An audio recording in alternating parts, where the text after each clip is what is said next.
did a full 180, crazy. Assalamualaikum warahmatullahi wabarakatuh. Selamat siang anak-anak. Bertemu lagi dengan Ibu Heni hari ini dalam materi pembelajaran tema. Kali ini kita sudah masuk ke subtema 3 ya. Tema 1, subtema 3, pembelajaran 1. Bersyukur atas keberagaman.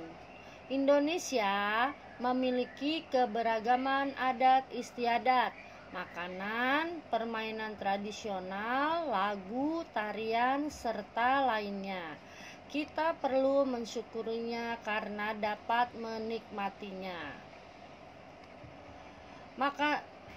Makanan tradisional Indonesia membutuhkan waktu dalam mengolahnya. Pembuatnya pun harus ahli membuatnya.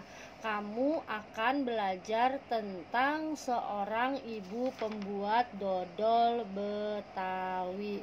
Ya, Indonesia itu mempunyai berbagai macam keragaman ya. Selain dari alat musik, lagu, pakaian, ada juga makanan tradisional. Nah, di sini kamu diminta untuk menuliskan gagasan pokok dan gagasan pendukung pada bacaan tentang Ibu Salmah pembuat dodol Betawi. Dodol Betawi Mak Salmah. Sebentar lagi kota Jakarta akan berulang tahun. Seperti tahun-tahun sebelumnya, Mak Salmah menerima banyak pesanan. Mak Salmah adalah pembuat dodol tradisional Betawi di kampungnya. Biasanya ketika menyambut ulang tahun kota Jakarta banyak pertokoan yang mengadakan festival Betawi. Makanan Betawi menjadi jajanan di festival. Kerak telur, bir peletok, dan dodol Betawi menjadi primadona makanan dalam menyambut Dirgahayu Jakarta. Sudah sejak seminggu yang lalu, Mas Salma bekerja keras. Ia dan beberapa ibu-ibu tetangganya membuat adonan dodol. Ketan, gula merah, gula pasir, dan santan dicampur menjadi satu. Membuat dodol Betawi membutuhkan kerjasama. Tidak hanya perempuan, laki-laki pun terlibat dalam pembuatannya. Biasanya Mak Salma dan ibu-ibu menyiapkan bahan, memarut kelapa, dan menumbuk beras ketan. Adonan dituang kawah, lalu diaduk hingga kental. Proses mengaduk ini dilakukan terus-menerus selama 8-12 jam. Pembuatannya memang berat dan lama, oleh karena itu pembuatan dodol Betawi membutuhkan kerjasama. Untuk memenuhi pesanannya, Mas Salma selalu melibatkan tetangga-tetangganya. Mak Salma ingin rejeki yang diperolehnya dari dodol Betawi tidak dirasakannya sendiri.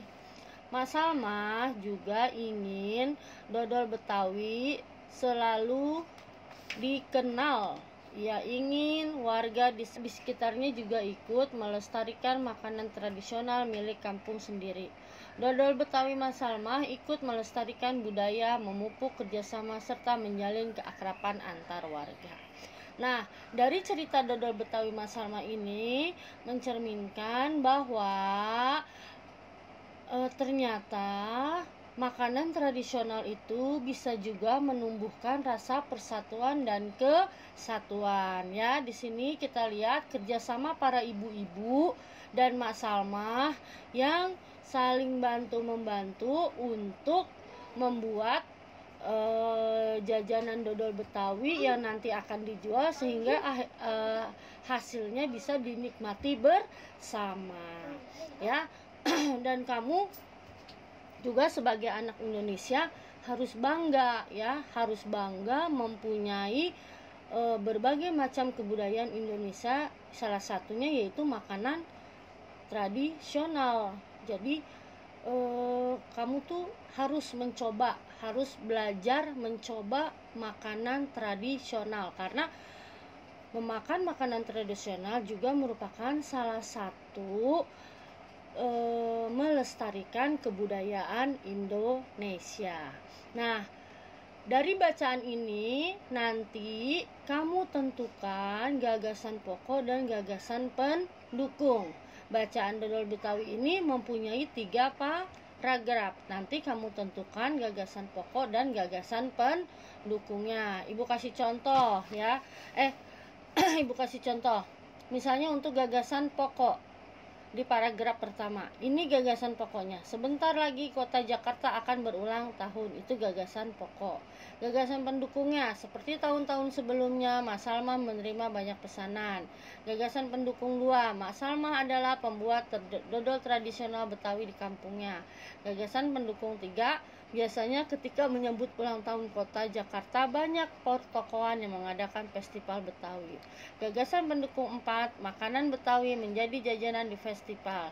Gagasan pendukung 5, kerak telur, bir peletok, dan dodol Betawi menjadi primadona makanan dalam menyambut Dirgahayu Jakarta. Itu untuk paragraf 1. Nah, untuk paragraf 2, paragraf 3 sama seperti tadi. Tentukan gagasan pokok dan gagasan pendukungnya. Ini ya untuk paragraf 1, paragraf 2, dan paragraf 3. Aku suka sekali makan nasi uduk dengan irisan bawang goreng dan telur dadar. Itu makanan tradisional Betawi. Apa makanan favorit daerahmu? Apakah kamu juga menyukai makanan khas daerah lain? Bagaimana pendapatmu dengan beragamnya makanan khas negeri kita? Nah, di sini ada contoh-contoh dari berbagai macam daerah tentang makanan tradisional. Contohnya di sini ada sega jamblang ya, atau disebut juga nasi jamblang ya. Makanan ini berasal dari Cirebon, Jawa Barat. Disebut sebagai nama nasi jamblang karena berasal dari nama daerah di sebelah barat kota Cirebon. Ada juga nasi pecel. Nah, nasi pecel ini biasanya merupakan makanan sarapan bagi masyarakat Madiun, Jawa Timur ya. Dan ada juga lontong sayur. Lontong sayur bisa ditemui di daerah Jakarta, Jawa Barat, dan Jawa Tengah juga ada. Nah, ini biasanya suka dijadikan menu favorit untuk sarapan pagi. Ada juga nasi keruwu. Nasi keruwu ini makanan khas kota Gresik yang terbuat dari campuran nasi dan daging sapi dengan kadar minyak yang cukup tinggi. Ada juga nasi gudeg atau dalam bahasa Jawanya disebut sego gudeg. Ini makanan favorit yang berasal dari daerah Yogyakarta. Apakah dari macam-macam makanan tradisional ini sudah ada yang pernah kalian makan? Nah, di beberapa daerah, makanan tradisional ditawarkan penjual dengan berkeliling kampung. Terkadang mereka berteriak atau membunyikan alat menawarkan makanan tersebut. Suaranya nyaring terdengar. Nah, jadi biasanya kalau di jalan-jalan ya atau di rumah-rumah, abang-abang yang menawarkan makanan tradisional itu biasanya dia dengan cara berteriak atau dengan membunyikan alat yang supaya itu menarik, supaya orang-orang itu tahu bahwa dia menjual makanan. Sebagai contoh misalnya kayak tukang ketoprak. Kalian tahu nggak tukang ketoprak?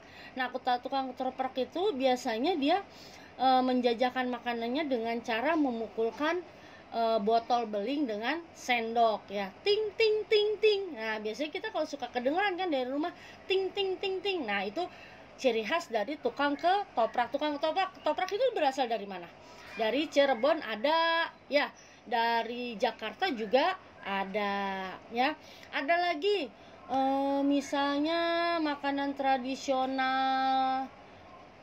Kalian tahu itu nggak? Tahu apa tuh namanya? Asinan. Oh iya, asinan Betawi ya, yang ada kerupuk mie-nya.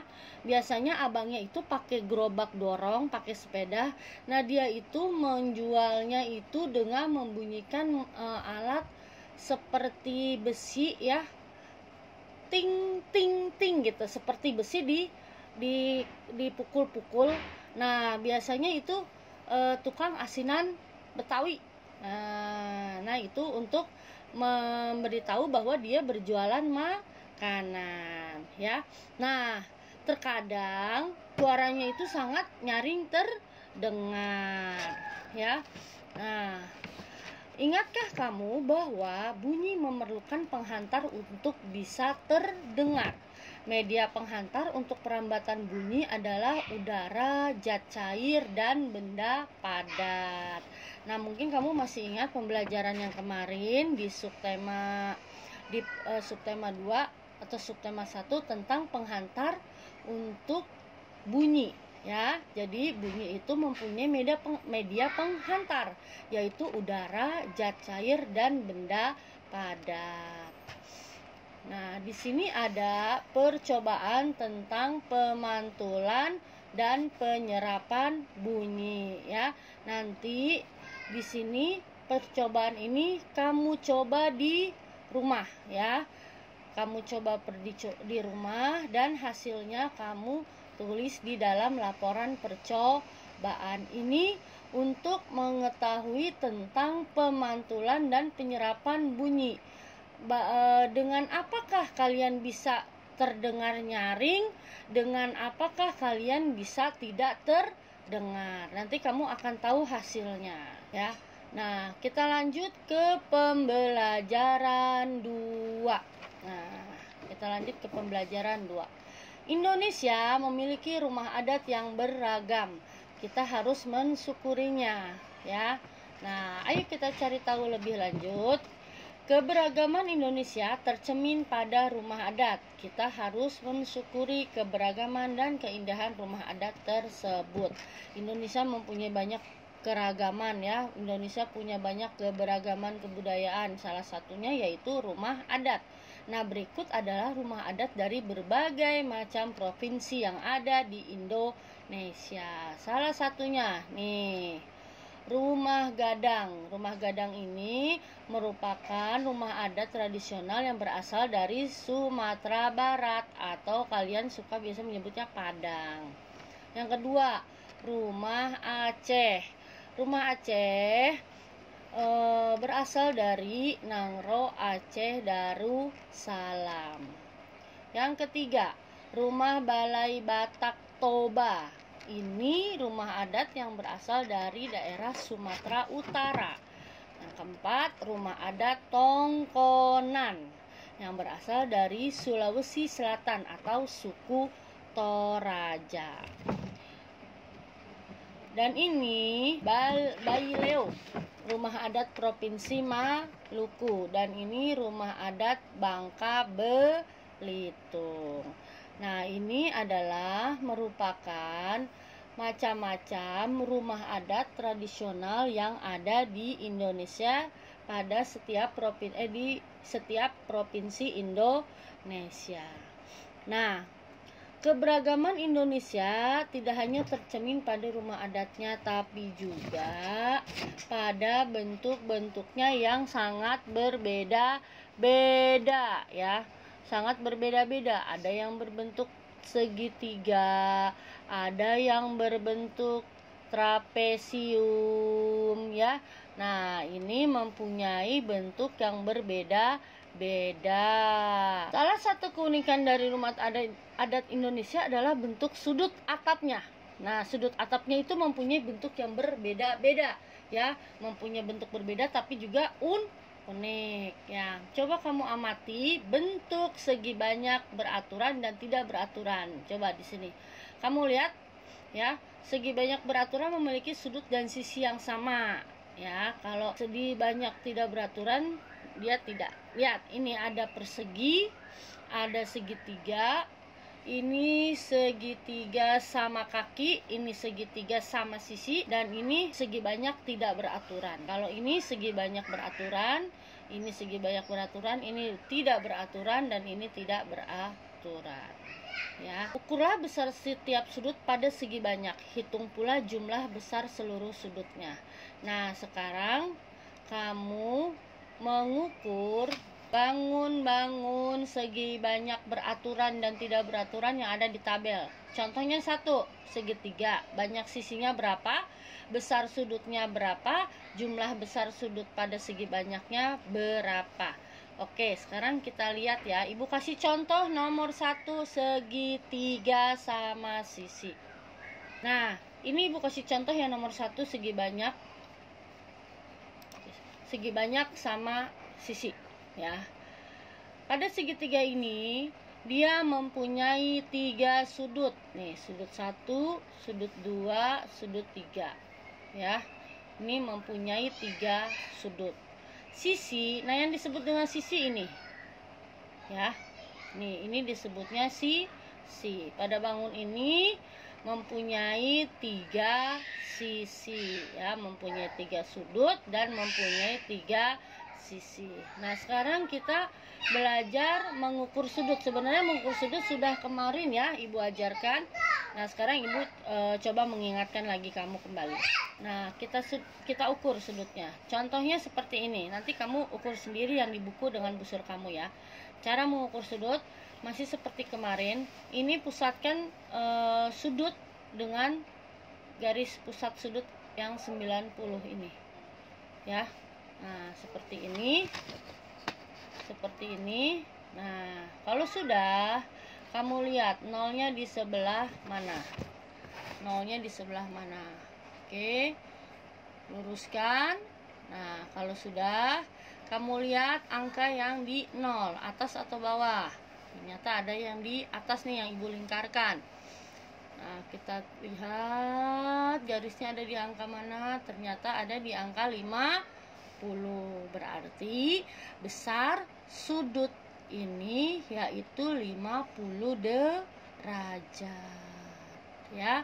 Nah, begitulah cara mengukur sudut dan menentukan berapa banyak titik sudut dan sisinya. Nanti ini kamu ukur sendiri dengan busur ya. Nah, ini ada 2 bangun segi banyak tidak beraturan ya. Segi banyak tidak beraturan. Yang ini kamu tidak menggunakan busur, kamu perkirakan. Kalau yang ini kamu menggunakan busur ya. Jadi kamu tahu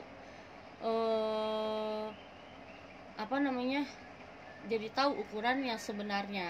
Ini kamu perkira-kira, yang ini tidak, ini yang menggunakan busur. Ini tidak menggunakan busur, ini menggunakan busur. Ya, nanti kamu akan tahu kesimpulannya bagaimana kesimpulannya.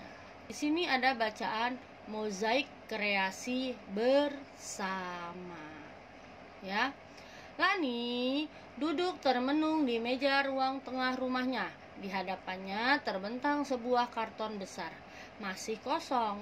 Pak Burhan memberi tugas kepada anak-anak untuk membuat mozaik kreasi sendiri.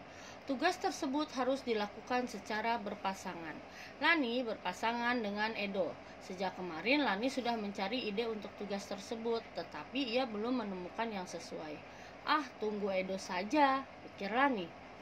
Tugas bersama akan lebih baik hasilnya jika dikerjakan bersama. Beberapa saat kemudian Edo datang. Benar saja dugaan Lani, Edo sudah mempunyai ide untuk mozaik mereka. Usul Edo adalah membuat mozaik rumah adat.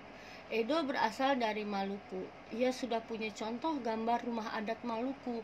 Baileo namanya. Menarik. Lani pun memberi usul untuk membuat juga mozaik rumah adat dari daerah lain. Rumah gadang dari Padang, rumah kebaya dari Betawi, rumah Aceh, rumah joglo dari Jawa, dan rumah limas dari Sumatera Selatan. Rumah adat daerah-daerah di Indonesia memang beragam dan unik. Mozaik rumah adat akan menjadi kreasi yang menarik. Selain itu, ketika nanti teman-teman mencoba merangkai mozaik, mereka akan belajar juga tentang keragaman rumah adat Indonesia. Pak Burhan memang sengaja memberikan tugas membuat mozaik secara berpasangan. Bukan hanya untuk mengasah kreativitas, tetapi juga memunculkan diskusi, mengasah kerjasama, serta memecahkan masalah bersama-sama.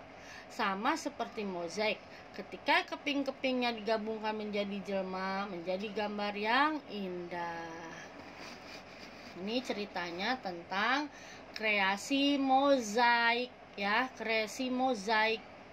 Nah, ini ada pertanyaannya, nanti kamu jawab. Nah, mozaik adalah kreasi menyusun kepingan-kepingan yang berwarna. Biasanya dia itu menyusun kepingan-kepingan itu gambar yang dihias dengan kepingan-kepingan berwarna. Misalnya kamu bisa menghias dengan kaca, dengan batu-batuan, dengan biji-bijian yang diwarnai ya. Nah, itu disebut dengan mozaik ya, kreasi mozaik. Nah, ini Edo dan Lani itu membuat rumah adat ya dengan menggunakan kreasi mozaik ya, dengan kreasi mozaik ya, itulah. Nah, jadi walaupun Edo dan Lani mempunyai latar belakang yang berbeda-beda, tetapi mereka tetap hidup rukun, hidup berdampingan ya, tidak ada perselisihan. Meskipun kita berbeda, kita harus bisa bekerja sama. Kerjasama dalam perbedaan itu akan semakin memperkaya kita. Jadi perbedaan itu banyak sekali manfaatnya untuk kita. Pertama, kita jadi mempunyai banyak ilmu. Yang tadinya kita tidak tahu kebudayaan provinsi lain, kita jadi tahu. Yang kedua, kita semakin banyak saudara ya. Dan selanjutnya kita jadi banyak teman, banyak pengalaman. Karena ingat, perbedaan itu bukan suatu penghalang untuk kita menjadikan suatu persatuan dan kesatuan, tapi jadikanlah perbedaan itu suatu kekayaan bagi bangsa kita. Nah, sekian dulu penjelasan materi dari Ibu tentang pembelajaran 1 dan pembelajaran 2. Semoga ini bisa membantu kalian untuk mengerjakan soal-soal selanjutnya. Tetap semangat, tetap sehat, tetap hidup bersih ya. Wassalamualaikum warahmatullahi wabarakatuh.